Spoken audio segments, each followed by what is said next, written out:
Oke, Assalamualaikum warahmatullahi wabarakatuh. Selamat datang di channel pembelajaran bahasa berbasis komputer. Kali ini kita akan bicara tentang Wondershare Quiz Creator.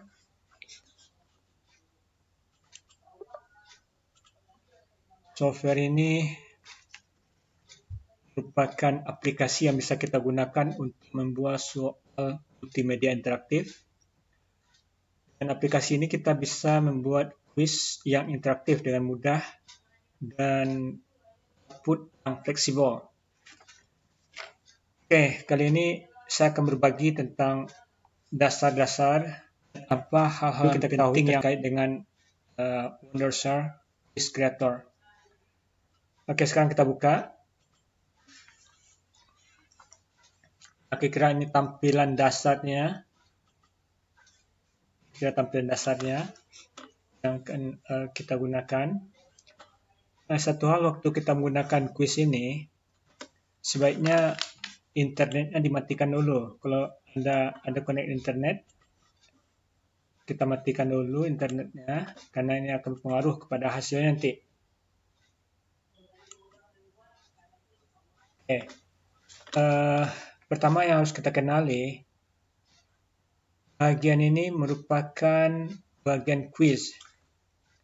Ada beberapa quiz yang bisa kita gunakan di sini, mulai dari true, false, multiple choice, multiple response, matching, fill the blank, sequence, dan map. Ini merupakan quiz yang bisa kita nilai nantinya. Sebelum kita masuk bagaimana membuat quiz, menghubungkannya kepada pembelajaran, ada hal-hal mendasar yang ingin kita bahas, yang ingin kita sampaikan di sini. Di atas ada beberapa kelompok icon yang perlu kita pahami. Kelompok home ini. Question ini terkait dengan jenis quiz yang bisa kita gunakan.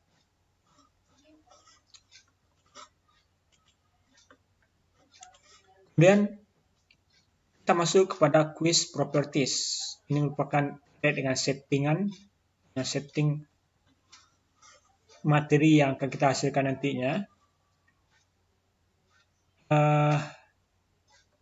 Kita lihat dalam bentuk yang telah saya bikin tadi. Ini dia. Ini sudah saya bikin. Propertiesnya dulu. Kita lihat quiz properties. Di quiz properties, yang pertama ada quiz information. Quiz information itu terkait dengan quiz title, judul quiz yang akan kita gunakan. Silakan kita ketik di sini. Kebetulan saya bikin general knowledge karena beragam yang kita pengetahuan yang dalam bentuk file percobaan tadi. Kemudian ada author. Ini bercerita tentang diri Anda nantinya, Anda yang bikin. Jadi Anda mau menampilkan informasi tentang diri Anda, nanti bisa Anda checklist ini, atau kalau tidak bisa Anda matikan.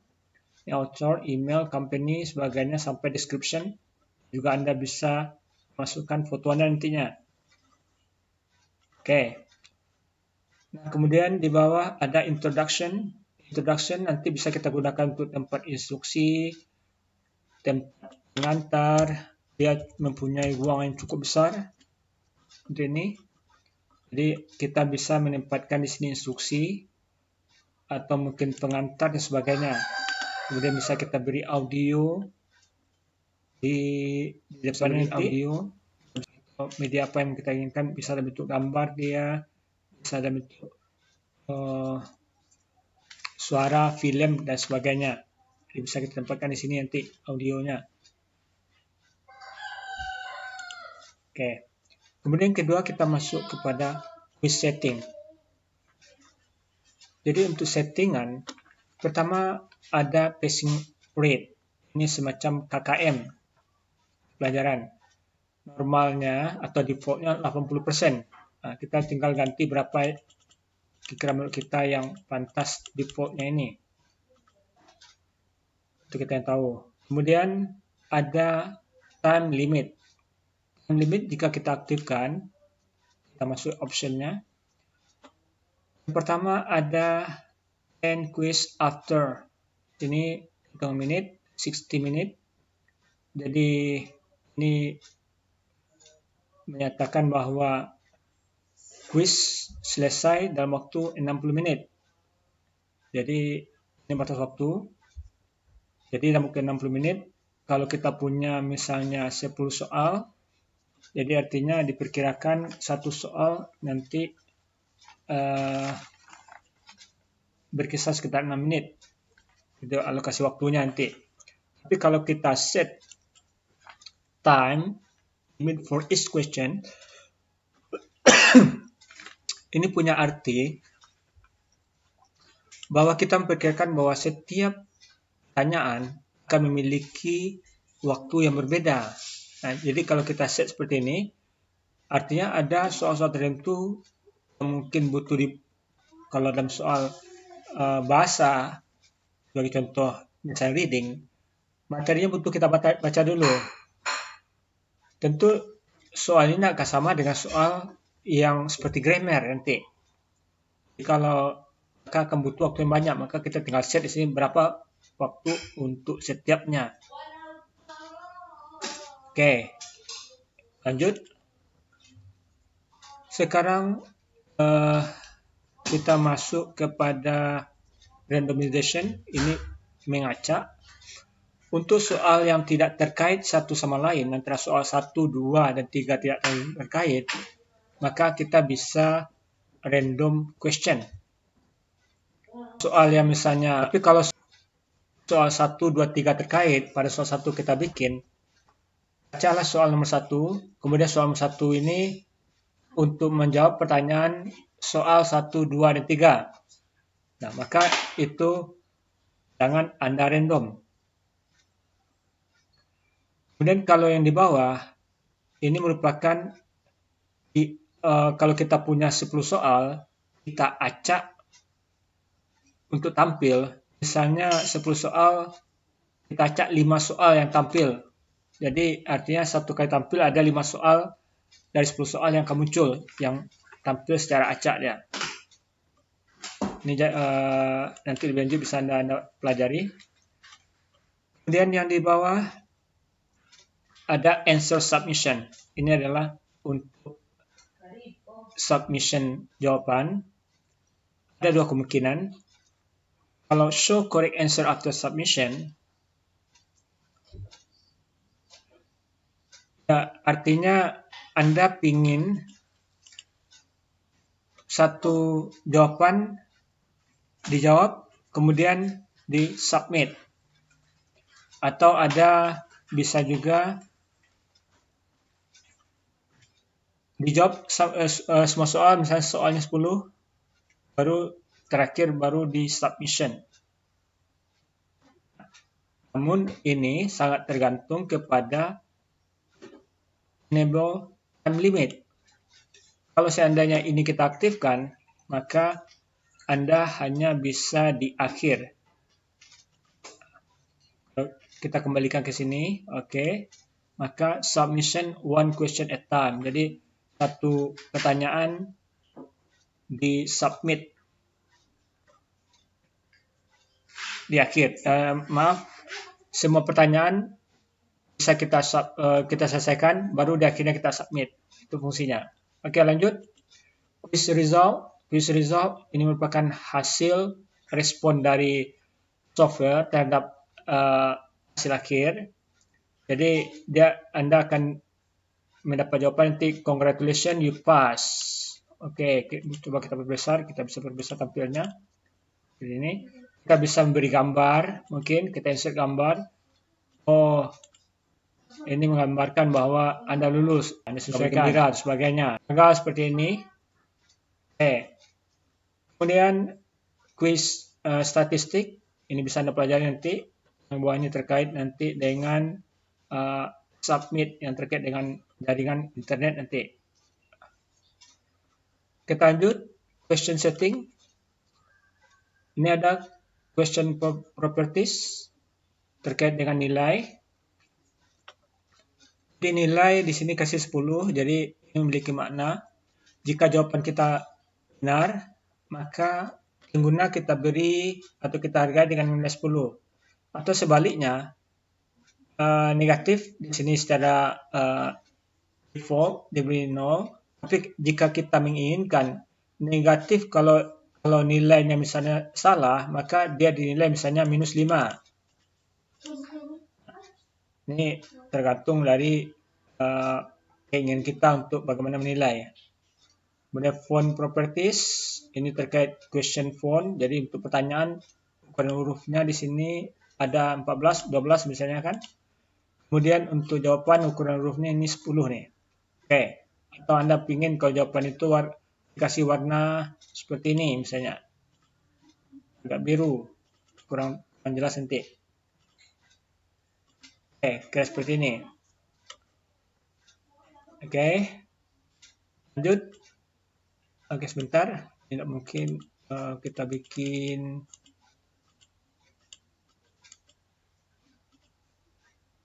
kita kosongkan aja. Oke. Nah, sekarang other ini terkait dengan password protection. Tidak usah Anda password. Nanti bisa Anda pelajari lebih lanjut. Ini terkait dengan juga domain limit online access nanti. Oke. Nah, kira-kira itu informasi yang ada kepada quiz properties. Oke.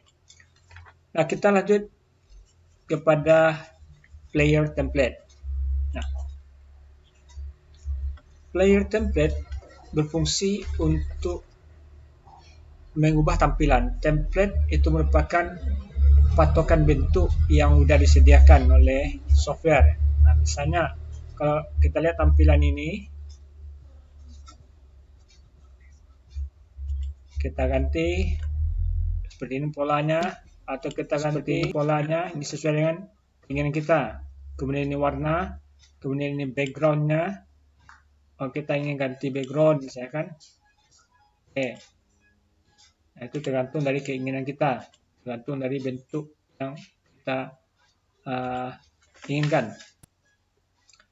Ini roll paper, ini round corner, ini yang berubah tampilan dari hasilnya nanti. Jadi kalau kita perbesar, itu tinggi, ini untuk lebarnya.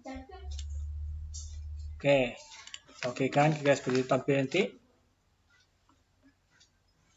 Ini bisa Anda cek, Anda coba nanti. Juga terkait dengan waktu nanti. Kalau sudah selesai, kita pikir kalau cocok dengan keinginan kita, tinggal kita save. Oke. Kemudian hasil yang sudah kita bikin, ini saya sudah mencoba membuat beberapa quiz di sini dengan cara memixnya semuanya. Kita coba untuk mempreviewnya dulu. Nah, ini gunanya untuk mempreview.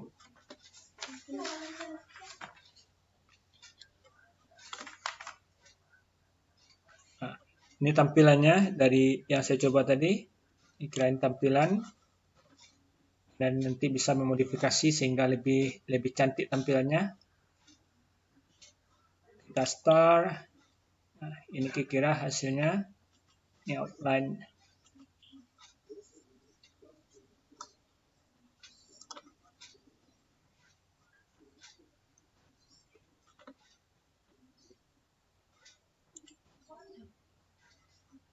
Submit. Oke.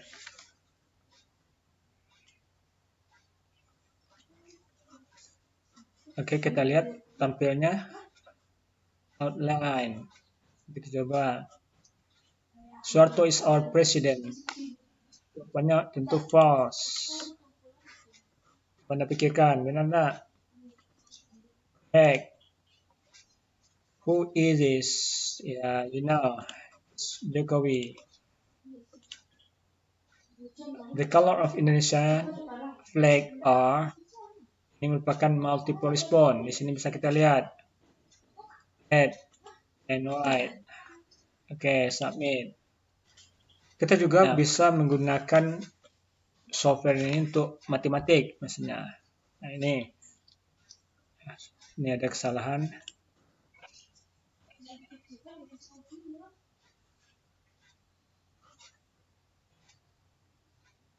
Ada kesalahan di ini. Kita perbaiki. Oke.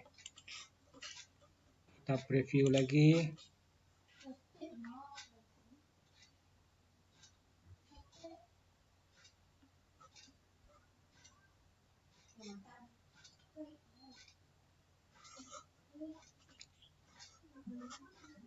Lanjut. Lanjut.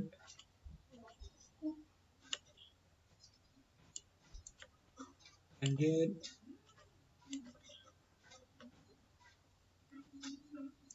Silakan. Akar dari 3.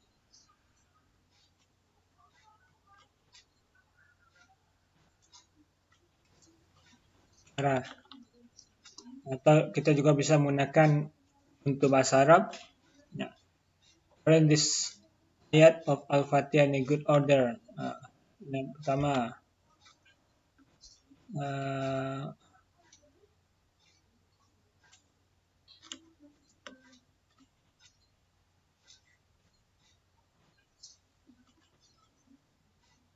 incorrect ya.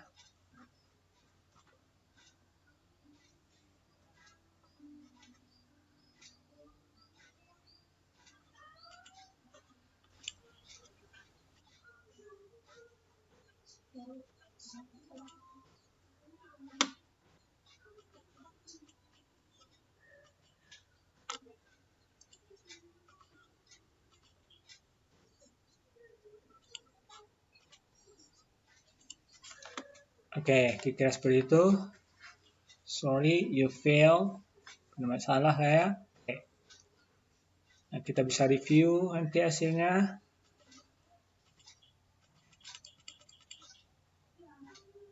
Oke, nah kira-kira terakhir kita bisa hasil tadi untuk bisa menghasilkan dalam bentuk flash seperti ini. Ini flash hasilnya. Kita publish. Ada beberapa pilihan. Nanti bisa Anda coba. Ini bisa kita gunakan untuk di web. Nanti kita publish LMS ini untuk pembelajaran dengan berbasis semacam apa ya, learning management system. Ini dengan XC dan ini nanti yang bisa untuk di print. Kalau Anda mau memakai untuk Flash, kita gunakan ini. Dan mau ganti namanya silakan. Kemudian pilihannya apa, bisa ditentukan. Ini nanti untuk CD, autoran CD. Location, oke, kita publish. Oke, sudah pernah coba. Oke, jadi kira-kira seperti itulah gambaran tentang software ini, software Wondershare Quiz Creator. Semoga ini bermanfaat, menjadi dasar untuk pengembangan lebih lanjut. Jadi silakan Anda pelajari, Anda dalami, banyak hal lain yang bisa kita gunakan terkait dengan pembelajaran bahasa khususnya yang terkait dengan computer assisted language learning. Oke, sekian dahulu. Terima kasih. Assalamualaikum warahmatullahi wabarakatuh.